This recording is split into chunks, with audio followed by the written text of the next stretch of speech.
வங்கக்கடலில் நிலை கொண்டிருந்த வர்தா அதிவேக புயலின் கிழக்கு பகுதி கரையை கடந்தது. 192 கிலோமீட்டர் வேகம் வரை சூறைக்காற்று வீசியது.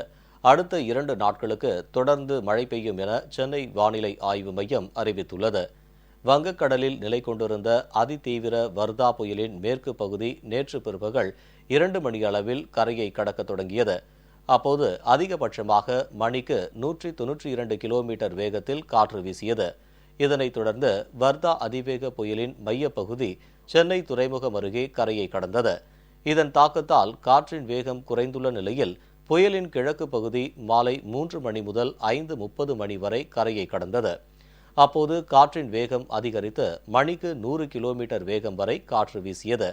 இதனைத் தொடர்ந்து அதிதீவிர புயல் வலுவிழந்து புயலாக மாறியது. அடுத்த 2 நாட்களுக்கு மழை நீடிக்கும் என சென்னை வானிலை ஆய்வு மையம் தெரிவித்துள்ளது. அடுத்த 24 மணி நேரத்தில் வட தமிழகத்தில் மிதமான மழை பெய்யும். ஒரு சில இடங்களில் கனமழை பெய்யும் என அறிவிக்கப்பட்டுள்ளது.